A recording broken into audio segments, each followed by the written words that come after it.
Olá, meus queridos irmãos e irmãs, nossos missionários mobilizadores aí no Brasil. Aqui quem vos fala é o missionário GCE Carvalho, e uma alegria muito grande poder compartilhar com vocês agora um pouquinho daquilo que Deus tem feito no Oriente Médio, no norte da África e no Sahel africano, a região 5, região que nós coordenamos, eu e a Kézia. Eu queria que vocês pudessem compartilhar com os nossos parceiros e parceiras aí no Brasil um pouquinho do que o poder transformador de Jesus tem feito na vida de tantas e tantas pessoas ali naquela região. A Tenda de Brincar é um projeto que já é um sucesso conhecido por muitos, e centenas de crianças são abençoadas com esse projeto, recebendo ali amor, carinho, educação, tendo suas vidas transformadas. E nós temos agora ainda temos o desafio de abrirmos uma outra tenda em outro acampamento para atender outras crianças refugiadas. A pandemia trouxe algumas dificuldades em relação a esse projeto e essa proposta, mas nós queremos este ano ainda iniciarmos a tenda num outro acampamento. E serão mais centenas de crianças, pelo menos 120 crianças, que serão atendidas por esse novo projeto, recebendo ali amor, carinho, a palavra de Deus sendo transmitida para essas crianças. A Esperança aos Refugiados é um outro projeto também que atende refugiados, agora refugiados sírios, continuou suas atividades, algumas virtualmente, mas são mais de 80 famílias, 430 pessoas, mais ou menos, que são atendidas pelo projeto, recebendo as cestas básicas, cursos de capacitação, de formação, alguns foram oferecidos online. E só no segundo semestre, mais 10 pessoas desse grupo entregaram suas vidas a Jesus e foram batizadas. Temos ainda pelo menos 20 pessoas que estão sendo discipuladas nesse processo de conhecer a Cristo, de conhecer a Jesus, de ter a sua vida também transformada pelo poder transformador do Evangelho. A Fábrica da Esperança já não é mais apenas um projeto, é um programa que nós temos adotado num dos países ali do Sahel africano, atende uma média de 400 pessoas na sua clínica, na nossa clínica, pelos nossos médicos que ali atuam. 300 crianças estão estudando em nossas escolas, fora as crianças que estão no PEP, também são beneficiadas pelo nosso projeto, e 3 igrejas estão sendo plantadas ali na região. São vidas e mais vidas que serão transformadas pelo poder do Evangelho. O programa Bíblia para os Povos também acontece na nossa região, no Oriente Médio, com os povos de língua farsi, e no segundo semestre desse ano, de 2020, nós tivemos 337 pessoas que se converteram a Cristo, 420 pessoas foram batizadas, e nós tivemos 387 pessoas que foram discipuladas e treinadas num programa que é chamado Safar, significa jornada, para desenvolver o discipulado 1 a 1. Então, nós temos aí 387 pessoas no segundo semestre que estão preparadas para alcançar outras pessoas e discipular outras pessoas. Nós temos o testemunho do Nader. Nader mora numa vila de um pouco mais de 100 pessoas, uma vila completamente muçulmana. Ele saiu para questão de trabalho e encontrou com um desses nossos discípulos que falou de Jesus, e durante o período que o Nader esteve fora, ele foi discipulado e depois continuou acompanhando o projeto do Safar online.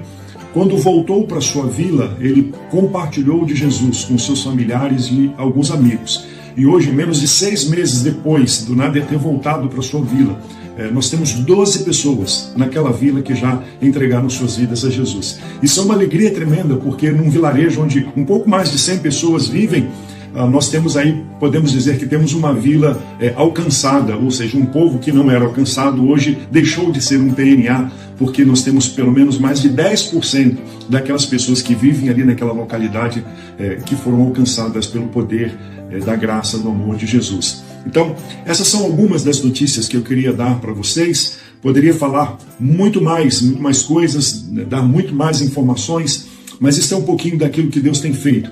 E eu espero que Deus abençoe grandemente as suas vidas e que vocês possam aí compartilhar um pouquinho disso tudo com os nossos parceiros e parceiras no Brasil. Fiquem com Deus, Deus vos abençoe, um grande abraço.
Ao Rei dos Reis consagro tudo o que sou.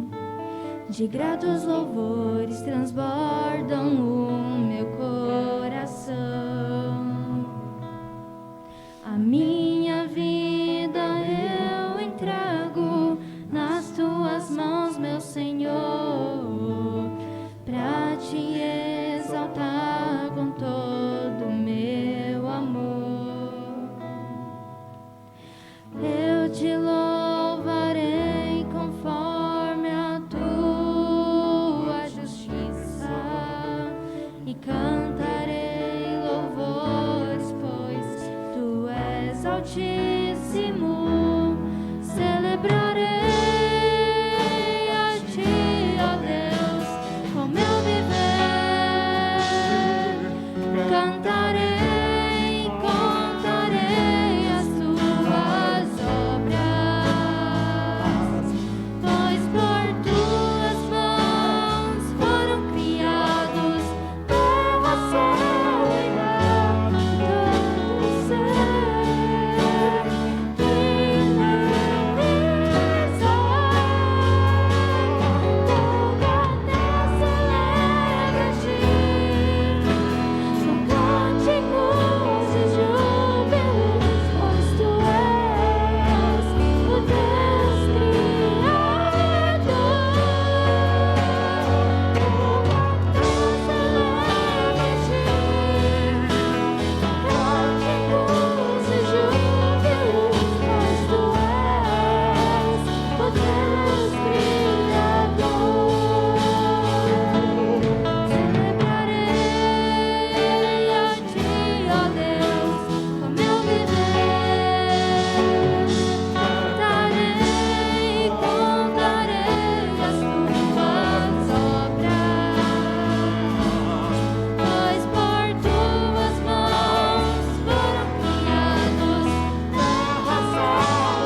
Graça e paz, meus queridos irmãos. Tenham todos um excelente final de domingo, uma excelente semana na presença do Senhor. Nós iríamos fazer uma homenagem às mulheres. Eu gostaria de falar sobre um personagem da Bíblia, personagem feminino. Mas, devido a todas as coisas que aconteceram, fez-se mais importante falar sobre esse personagem. Que esse personagem, ele não diz simplesmente as mulheres. fala muito às mulheres, fala muito às mães, mas fala muito a nós como cristãos, como nós devemos nos portar perante as provações, perante as tribulações da nossa vida. Eu gostaria de hoje falar sobre Rispa.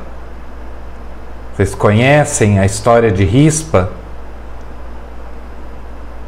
Está lá em 2 Samuel, capítulo 3 e no capítulo 21. Antes de mostrar um pouquinho sobre o que aconteceu com Rispa, eu gostaria de contar uma história. Essa história, ela é real, ela aconteceu, ela está registrada nos registros do Instituto Naval dos Estados Unidos. Aconteceu na Segunda Guerra Mundial. O navio USS Astoria travou o combate com o japonês durante a batalha pela ilha de Savo, antes de qualquer outro navio. Então eles batalharam sozinhos, antes que qualquer outro navio da Armada Americana chegasse. Ele acertou vários disparos em um navio japonês, só que também sofreu muitas avarias e acabou afundando no dia seguinte. Por volta das 2 horas da madrugada, um jovem sinaleiro de 3ª classe, chamado Eugene Staples, ele foi jogado para fora do navio pela explosão da torre de tiro número 1 daquele navio. Ele, com as pernas bastante feridas pelos estilhaços, em estado de choque, ele flutuou graças a um estreito cinto salva-vidas que havia sido acionado por um mecanismo bastante simples que estava na sua cintura. Perto das 6 horas da manhã, Staples foi resgatado por um destroy de passagem, retornou ao Astoria, cujo capitão, tentando salvar o cruzador, encalhou ele. Só que a tentativa falhou. E Staples, ainda usando o mesmo salva-vidas, viu-se novamente na água. Era hora do almoço. Ele foi resgatado mais uma vez, agora pelo USS Presidente Kennedy, ou melhor, Presidente Jackson. Era um dos 500 sobreviventes da batalha da Númeia. A bordo do transporte, Staples começa a abraçar aquele salva-vida com uma gratidão muito grande, porque havia salvado a vida dele por 2 vezes. Ele examinou cada ponto do salva-vida, que lhe havia servido tão bem. Percebeu que ele foi feito pela Firestone Company, de Akron, Ohio, e que possuía um número de registro. Ele recebeu permissão para ir para casa. Chegando em casa, ele contou a história para sua mãe, que trabalhava na Firestone, e perguntou-lhe o propósito da numeração daquele salva-vidas. A mãe dele explicou-lhe que a sua empresa insistia na responsabilidade pessoal pelo esforço de guerra e que o número era único e atribuído apenas a um inspetor. E Staples recordava-se muito bem de tudo sobre o salva-vidas e disse para sua mãe o número que estava lá. E houve um momento de silêncio na sala e depois a sua mãe falou: esse era o meu código, eu o imprimi em cada item aprovado sobre a minha responsabilidade. Aquela mãe, pelo seu zelo, havia salvo o próprio filho. Amados, todos os demônios do inferno não podem arrebatar o filho de uma mãe que ora. O livro de 2 Samuel, no capítulo 3 e no capítulo 21, fala de um exemplo extraordinário de dedicação como mãe. Chamava-se Rispa. Ela era uma mulher forte e de caráter firme. O nome dela significa pedra quente. Ela era filha de Aiá, cujo nome vem da mesma raiz de intocável. Ela foi mulher do rei Saul, teve com ele 2 filhos, Armone e Mefibosete. Rispa era uma mulher muito corajosa, leal, muito bonita, de modo que sua beleza saltava aos olhos de todos os homens ao seu redor. Provavelmente, por conta de tamanha beleza, ela foi concubina do rei Saul. Um homem que tinha poucas mulheres para a época. A Bíblia relata apenas a existência de 2, sua esposa e Rispa.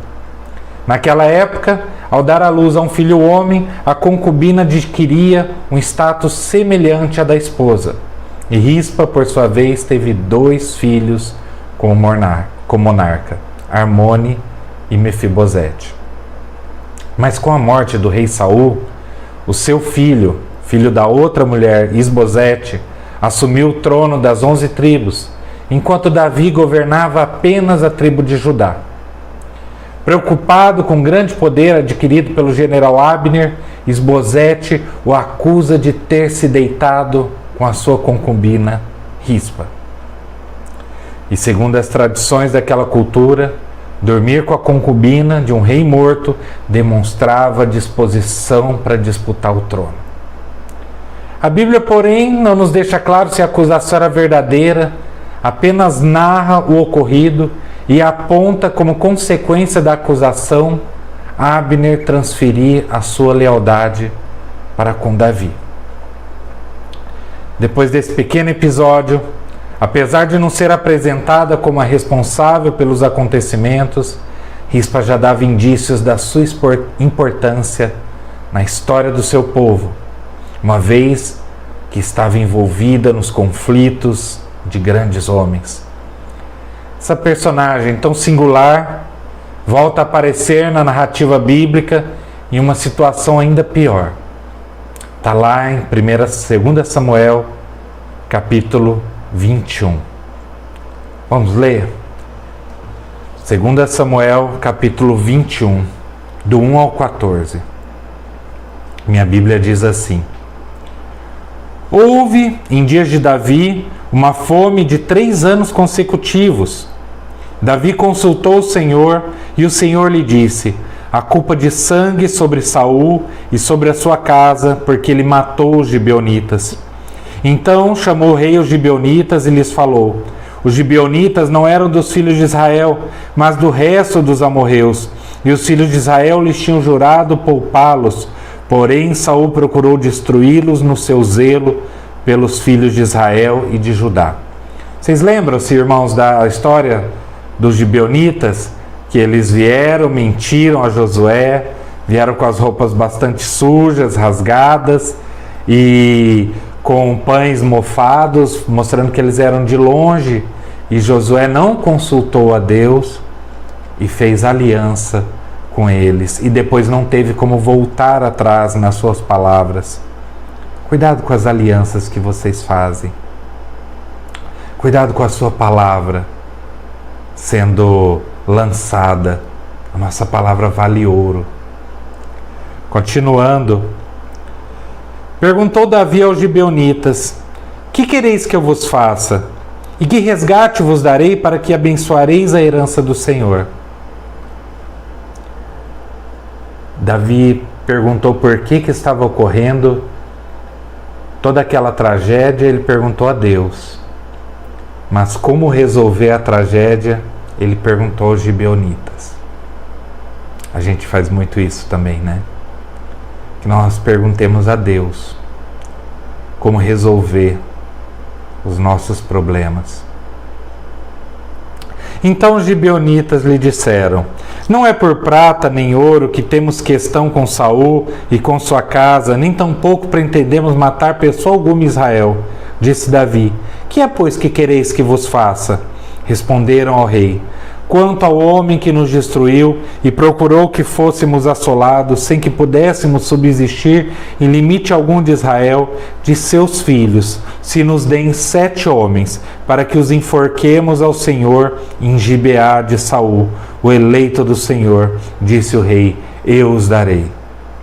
Enforquemos ao Senhor totalmente contra tudo aquilo que Deus fala, que Deus mostrou. Palavras de homens.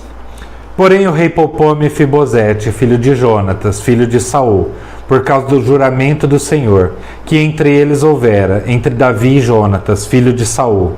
Porém, tomou o rei os 2 filhos de Rispa, filha de Aiá, que tinha tido de Saul, a saber, a Armone e a Mefibosete. Então esse Mefibosete não é o mesmo Mefibosete, filho de Jonatas, o que era coxo das 2 pernas. Somente o nome era igual. Como também os 5 filhos de Merabe, filha de Saul, que tivera de Adriel, filho de Barzilai, Meolatita. E os entregou nas mãos dos gibeonitas, os quais o enforcaram no monte perante o Senhor. Primeiro eles iam enforcar o Senhor, agora eles enforcaram perante o Senhor. Caíram os 7 juntamente. Foram mortos nos dias da ceifa, nos primeiros dias, no princípio da ceifa da cevada. Então Rispa, filha de Aiá, tomou um pano de saco e o estendeu para si sobre uma penha, desde o princípio da ceifa, até que sobre eles caiu água do céu, e não deixou que as aves do céu se aproximassem deles de dia, nem os animais do campo de noite. Foi dito a Davi o que Rispa fizera, filha de Aiá e concubina de Saul. Então foi Davi e tomou os ossos de Saul e os ossos de Jonatas, seu filho, dos moradores de Jabe e Gileade, os quais os furtaram da praça de Bet-seã, onde os filisteus os tinham pendurado no dia em que feriram Saul em Gilboa. Dali transportou os ossos de Saul e os ossos de Jonatas, seu filho, e o ajuntaram também aos ossos dos enforcados. Enterraram os ossos de Saul e de Jonatas, seu filho, na terra de Benjamim, em Zela, na sepultura de Quis, seu pai. Fizeram tudo o que o rei ordenara. Depois disso, Deus se tornou favorável com a sua terra. Então, passado algum tempo, Davi já reinava em todo Israel. E houve um período de 3 anos de fome sobre aquela nação.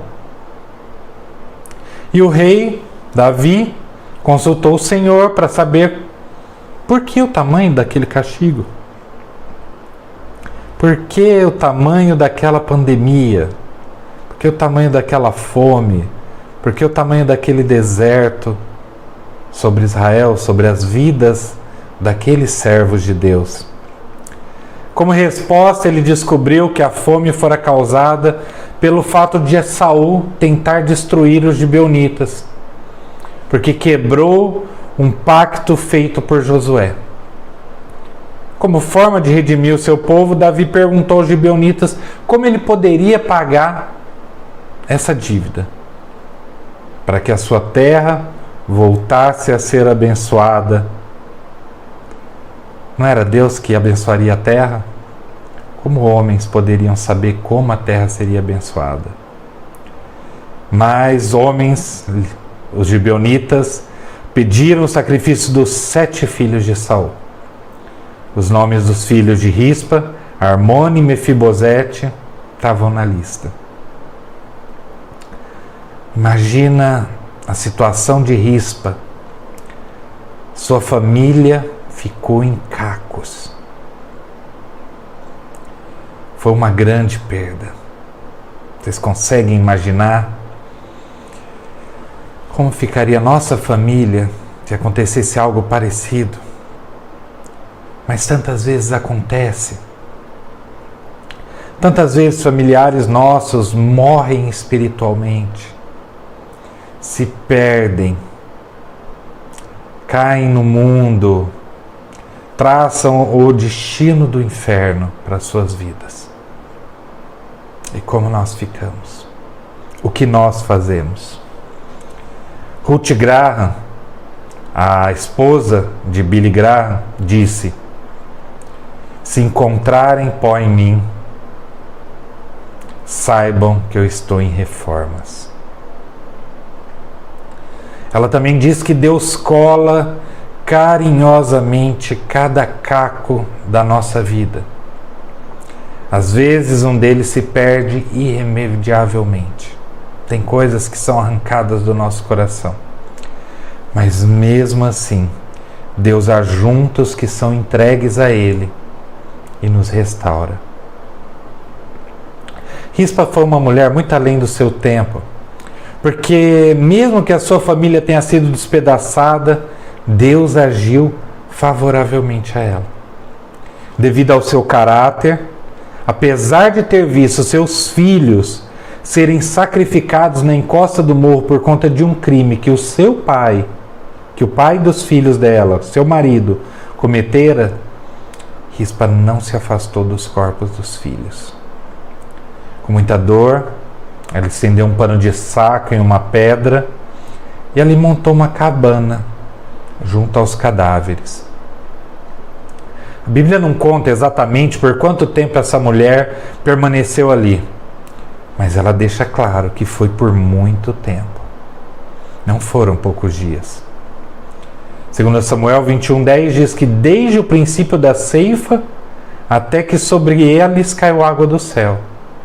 Estudos afirmam que sua vigília durou de metade de abril até outubro, cerca de 6 meses. Rispa ficou no seu posto sozinha. Ela espantava as aves de dia, as feras de noite. Ela não tinha medo. Ela não saía da sua torre de vigia, mas ela esperava e ela perseverava para que o rei se compadecesse e desse um sepultamento digno de nobres aos seus filhos. Versículo 11 ao 14 diz: Foi dito a Davi o que fizera a Rispa, filha de Aiá, concubina de Saul. Então foi Davi, tomou os ossos de Saul, os ossos de Jonatas, seu filho, dos moradores de Jabe-Gileade, e os quais o furtaram da praça de Bet-Seã, onde os filisteus os tinham pendurado no dia em que feriram Saul e Gilboa. Dali transportou os ossos de Saul e os ossos de Jonatas, e ajuntaram também os ossos dos enforcados. Enterraram os ossos de Saul e de Jonatas na terra de Benjamim, em Zela, na sepultura de Quis, seu pai. Fizeram tudo o que o rei ordenara. Depois disso, Deus se tornou favorável com a terra. Enquanto Davi não honrou os que morreram pelo pecado do outro, não houve favor. Não houve bênção de Deus sobre a terra. E foi Rispa quem fez a mão do rei Davi trazer a bênção novamente sobre Israel. Em nenhum momento Rispa deixou de ser fiel aos seus filhos, de batalhar pela dignidade deles, de pelo menos serem enterrados decentemente. Como mães, minhas irmãs, em momento algum vocês devem abandonar a sua descendência. Pais também, mas nós estamos aqui no exemplo de Rispa, uma mãe dedicada. Quem sabe quais são as feras que estão tentando devorar seus filhos, a sua família? Será que são más influências, drogas, rebeldia? Um dos papéis que Deus deu às mulheres foi o de cuidar do lar para que ele não se desfaça em trevas. Como mulheres sábias, vocês devem vigiar para que os seus filhos estejam seguros dos ensinamentos de Cristo. Aprendam sobre Jesus e que consigam se posicionar como indivíduos de fé e vencer as suas feras. Olha o exemplo de Rispa. Em seu livro Rumores de Outro Mundo, o escritor Philip Yancey conta a belíssima história do poder do perdão diante do ódio. Ele diz assim, que uma audiência, um policial chamado Van de Broek relatou como ele e outros policiais fuzilaram um garoto de 18 anos. Incendiaram seu corpo a fim de destruir evidências de provas. 8 anos mais tarde, ele voltou a casa e fez o mesmo com o pai. Van der Broek forçou a esposa a assistir tudo. Yancey conta que a sala do tribunal ficou em absoluto silêncio quando a mulher já idosa, que perdera o primeiro filho e depois o marido, teve a oportunidade de falar. O juiz perguntou: o que a senhora deseja do Sr. Van der Broek? Ela disse que queria que ele fosse ao lugar onde havia queimado o marido dela, reunisse suas cinzas, de modo que ela pudesse lhe dar um funeral decente. Cabisbaixo, o assassino balançou a cabeça concordando. Ela então fez um outro pedido. O Sr. Van der Broek tirou minha família inteira, mas ainda tenho muito amor para dar. 2 vezes por mês gostaria que ele viesse ao gueto e passasse o dia comigo, a fim de que eu possa ser uma mãe para ele. E gostaria de que ele soubesse que ele foi perdoado por Deus e que eu também lhe perdoo. Eu gostaria de abraçá-lo para que ele soubesse que esse perdão é verdadeiro. Joyce Billings declara que não existe nenhuma vingança tão completa quanto o perdão. E é verdade, porque algumas pessoas do tribunal começaram nesse momento a cantar a maravilhosa graça, Amazing Grace, enquanto a mulher se dirigia até Van der Broek, mas o ofensor não conseguiu ouvir o hino, porque ele havia desmaiado, estupefato com o que acabara de acontecer. Perdão foi algo arrebatador para ele. O perdão, meus amados, o perdão, minhas amadas, é um lampejo de glória capaz de extinguir toda a inglória. Ele é oposto a esse padrão de reação destrutivo que existe nos relacionamentos humanos. É a síntese dele, é o refrigério, o alívio, a cura, a restauração que o perdão proporciona. Ele adoça a vida azeda e a torna feliz. Ele perfuma o coração com a fragrância vinda do céu, fabricada à base da misericórdia. O perdão é o perfume da violeta nas mãos. O perdão é o perfume da violeta no calcanhar que a esmaga. Fica sempre um pouco de perfume nas mãos daqueles que oferecem rosas. E finalmente, seja como o sândalo que perfuma o machado que o fere. Vamos ver um pouquinho sobre o coração de Rispa. Deus abençoou aquela terra em resposta ao ato daquela mulher. Aquela mulher era extraordinária. Como nós temos muitas mulheres extraordinárias em nosso meio. A sua tenacidade moveu o coração do rei. No início dessa história, Deus responde a Davi que a longa fome em Israel havia sido causada por uma culpa de sangue. E os gibeonitas pediram a morte de 7 homens como expiação. Porém, a terra não foi abençoada após a execução desse sacrifício. Só foi abençoada quando chegou o perdão. O perdão vai drenar esse poço purulento do ressentimento. Vai higienizar, vai perfurar mais fundo com a broca do amor. Vai jorrar uma fonte de graça, de bondade, de doçura e de gentileza. O perdão aquieta as águas agitadas da mente, apacenta a alma com doçura. Jesus disse: se tendes alguma coisa contra alguém, perdoai. Do ponto de vista do cristianismo, meus irmãos, o perdão a ser praticado no dia a dia, ele vai possuir um teor de toque divino. e não terreno. É o perdão divino que tenho que praticar em minha vida diária. Ele me convoca a continuar passando por cima de todos os meus argumentos que dizem que o perdão é loucura, ele é doentio e impraticável. Como eu vou perdoar alguém que me feriu? Ele me desafia a passar por cima de toda a minha necessidade de gratidão, toda a minha necessidade de elogios.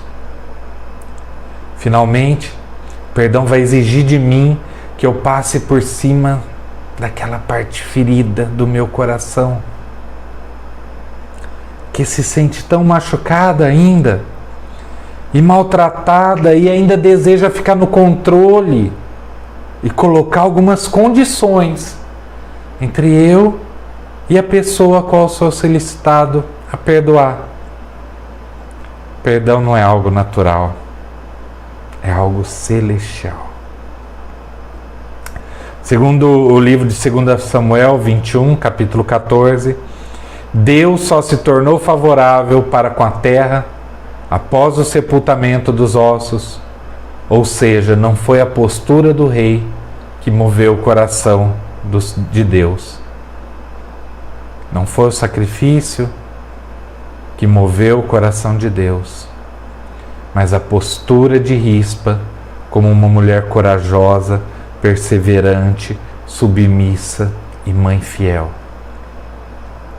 O ato dessa mulher foi responsável pela união dos povos, até então inimigos, e pela benevolência de Deus para com o povo. A história de Rispa é um exemplo lindo de como os céus respondem ao nosso clamor. Nós temos a tendência de acreditar que, se for para ajudar a cumprir os planos divinos, não há problema em dar uma ajudinha, intervir, manipular ações, manipular situações. Afinal, nós só estaríamos dando uma ajudinha para Deus. Nós estaríamos simplesmente cooperando para que o plano dele se cumprisse de maneira mais rápida em nossa vida. A gente não deve fazer isso.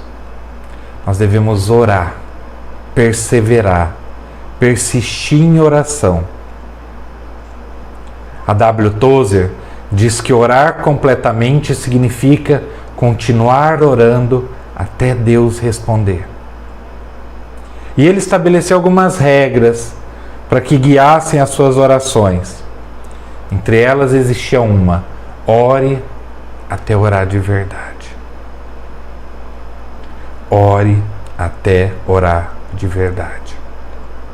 A oração apodera do plano de Deus e torna-se um elo entre a sua vontade e a realização dos planos de Deus na terra. Coisas incríveis acontecem e nos é dado o privilégio de ser canal de oração do Espírito Santo. Caminhar com Deus é ter plena certeza do que está escrito em Isaías 55, 8 e 9. Pois os meus pensamentos não são os seus pensamentos, nem os seus caminhos são os meus caminhos, declara o Senhor. Assim como os céus são mais altos do que a terra, também os meus caminhos são mais altos que os seus caminhos, e os meus pensamentos mais altos que os seus pensamentos. As famílias, amados, de hoje vivem cada vez mais com uma inversão de valores, uma inversão de princípios. E isso agrava muito a situação dessa geração, que já é tão perdida. A sociedade, amados, está doente. E nós, cristãos, temos que viver neste meio doentio. Nós ainda continuamos no mundo. Mães que deixam o altar de oração, que não dobram mais os joelhos pela vida dos seus filhos. Mães extremamente carentes, que parecem equilibradas, por fora, exteriormente são equilibradas, mas emocionalmente deprimidas, às vezes em pânico, com insônia, mantendo as suas próprias famílias desequilibradas. Mulheres cujas almas estão mortas. Somente Deus pode curá-las. Todas as experiências negativas se acumulam no coração e começam a aflorar frustrações, medos, feridas profundas na alma. Amadas, remédios não resolvem as doenças da alma, mas a palavra de Deus é o remédio que tudo pode sarar. A oração e o auxílio de pessoas corretas, discipuladoras, fazem toda a diferença nesses casos. Sempre que você tiver em dúvida de que caminho seguir, submeta o seu caminho ao Espírito Santo de Deus e peça-lhe para fechar as portas. Todas! Fecha as portas, Senhor. Deixa aberta somente a que o Senhor quer que eu passe. Somente aqui é da sua vontade. Isso vai lhe ajudar a decidir por qual caminho seguir. Confie sempre em Deus, no seu guia, a Bíblia Sagrada. Isso faz toda a diferença. Peça ao Espírito Santo que pegue você pela mão e te leve. Deus sempre quer nos orientar a seguirmos pelo caminho correto. Sempre. Você nunca vai se arrepender de buscar os caminhos de Deus, de buscar a Deus em oração, de ouvir a palavra dEle. Sempre vai ser o caminho correto a seguir. E esse é o fator determinante, a oração.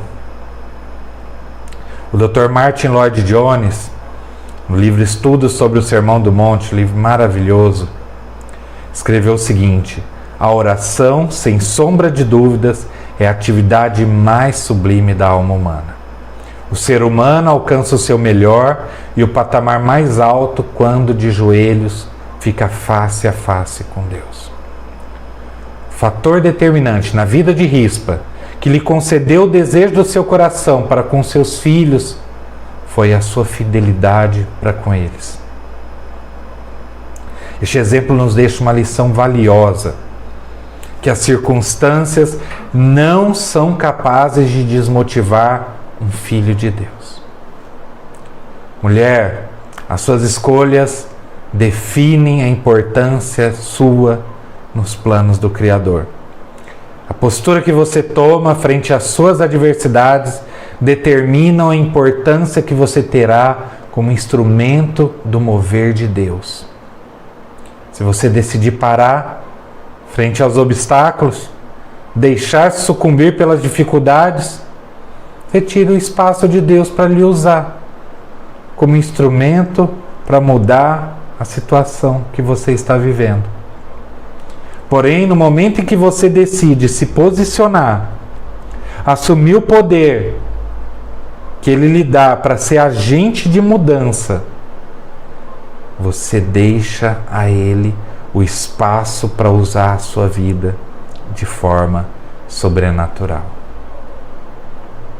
Em nosso tempo, Deus nos pede para que nós sejamos mais fortes do que as nossas tristezas, os nossos sofrimentos, que nos posicionemos de maneira fiel aos nossos ideais, aos nossos princípios.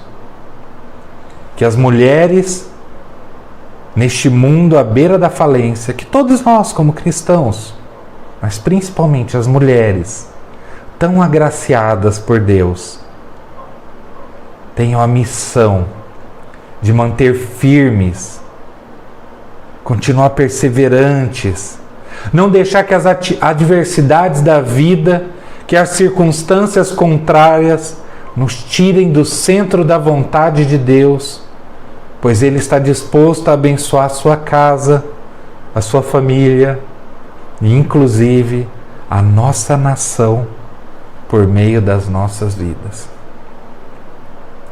Queria que você se lembrasse hoje que Deus pode usar quem Ele quiser, do modo que Ele quiser. Não importa a situação que você está vivendo, ou quão bagunçada esteja a sua vida aos seus olhos. Rispa era apenas uma concubina, no meio de uma crise sem igual em sua casa. Mas por meio do seu exemplo, Davi foi influenciado. E uma nação inteira passou a viver as bênçãos do Senhor. Eu queria terminar contando um exemplo meu mesmo. Não meu, mas da minha mãe. Com cerca de 14 anos, eu me desviei dos caminhos do Senhor, abandonei completamente. Me falei até mesmo ateu. Não confiava, não acreditava mais em Deus, só acreditava na ciência do mundo, acreditava ter uma sabedoria profunda. E como que eu ia acreditar num livro escrito há 2000 anos atrás? Minha mãe orou por mim por 15 anos. Por 15 anos. E eu voltei aos caminhos do Senhor. E eu uma vez perguntei para ela se tinha sido difícil, se tinha demorado muito tempo. E ela disse que não demorou nada, que a alegria que ela sentia hoje de ter o seu filho de volta nos caminhos do Senhor era como se o tempo não fosse nada. Mães, perseverem, lutem pelos seus filhos em oração. Lutem pela nossa nação. Vamos lutar em oração. Vamos ser perseverantes. Nós somos o povo da Bíblia, o povo de Deus. Nós não vamos esmorecer. Romanos 8,18 diz que a nossa breve e momentânea tribulação não se compara ao peso da glória que está por vir. Deus vai fazer coisas grandiosas através do clamor do seu povo, na sua casa, na sua família e na nossa nação. E nós viveremos uma eternidade junto com o nosso Pai. E Ele vai nos mostrar que esse tempo de provações foi um tempo muito curto. Persevere, continue. Eu queria orar com vocês hoje. Pai, no nome de Jesus, nós oramos ao Senhor. Nós pedimos, Pai, que o Senhor nos dê força, meu Pai, nos dê sabedoria, para que nós possamos continuar, Senhor, perseverando, meu Pai, sobre nossos filhos, sobre nossos familiares, sobre nossos amigos, Senhor, sobre a nossa própria nação, meu Pai. Pai, nós oramos, meu Pai, e pedimos que o Senhor intervenha, meu Pai. Intervenha, Senhor. Traga, meu Pai, o alívio, o refrigério para as nossas almas nesse tempo de pandemia. Mas principalmente, Senhor, traga para próximo de Ti aquelas pessoas que nós amamos e estão longe, Senhor.